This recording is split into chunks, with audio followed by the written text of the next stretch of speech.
दोस्तों नमस्ते। मैं आप सबकी मीरा तिवारी अपने चैनल पे आप सबका स्वागत अभिनंदन करती हूँ। आशा करती हूँ कि आप लोग स्वस्थ होंगे, मस्त होंगे। और दोस्तों, मैं एक गारी गीत गाने जा रही हूँ। गाना कैसे लगा कमेंट बॉक्स में ज़रूर बताइएगा। बेलावा के तीन पतैया तीनों कालीदार जी। बेलावा के तीन पतैया तीनों कालीदार जी। बेलावा के तीन पतैया तीनों कालीदार जी। बेलावा के तीन पतैया तीनों कालीदार जी। समधी रम कई तीन बहिनिया तीनों कालीदार जी। समधी रम कई तीन बहिनिया तीनों कालीदार जी। एक तो घूमे बाग बगीचा दूसरी बाजार जी। तीसरी मोर भैया संगवा भाग के तैयार जी। तीसरी मोर भैया संगवा भाग के तैयार जी। बेलावा के तीन पतैया तीनों कालीदार जी। बेलावा के तीन पतैया तीनों कालीदार जी। अगुआ का तीन बहिनिया तीनों कालीदार जी। अगुआ का तीन बहिनिया तीनों कालीदार जी। एक तो घूमे खेत खरियनवा दूसरी बाजार जी।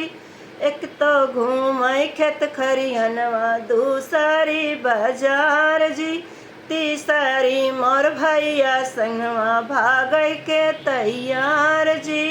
तीसरी मोर भैया संगवा भाग के तैयार जी। बेलावा का तीन पतैया तीनों कालीदार जी। बेलावा के तीन पतैया तीनों कालीदार जी।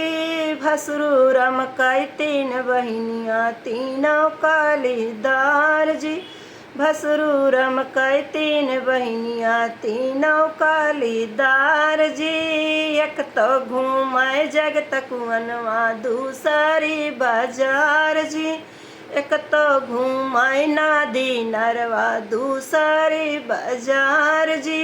तीसरी मोर भैया संगवा भाग के तैयार जी। तीसरी मोर भैया संगवा भाग के तैयार जी। बेलावा के तीन पतैया तीनों कालीदार जी। बेलावा के तीन पतैया तीनों कालीदार जी। दूल्हा रम कई तीन बहिनिया तीनों कालीदार जी। दूल्हा के तीन बहिनिया तीनों कालीदार जी। एक तो घूमे बाग बगीचा दूसरी बाजार जी। एक तो घूमे बाग बगीचा दूसरी बाजार जी। तीसरी मोर भैया संगवा भाग के तैयार जी। तीसरी मोर भैया संगवा भाग के तैयार जी। बेलावा का तीन पतैया तीनों कालीदार जी। बेलावा के तीन पतैया तीनों कालीदार जी।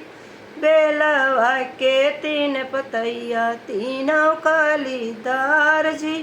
दूल्हा रम कई तीन बहिनिया तीनों कालीदार जी।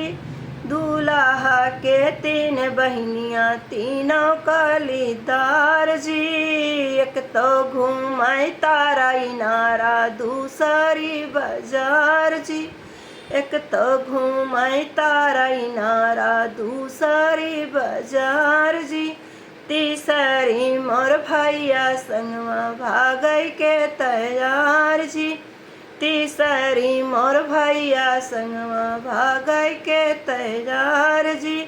बेलावा के तीन पतैया तीनों कालीदार जी। बेलावा के तीन पतैया तीनों कालीदार जी, बेलवा के तीन पतैया, तीनों कालीदार जी, बेलवा के तीन पतैया, तीनों कालीदार जी।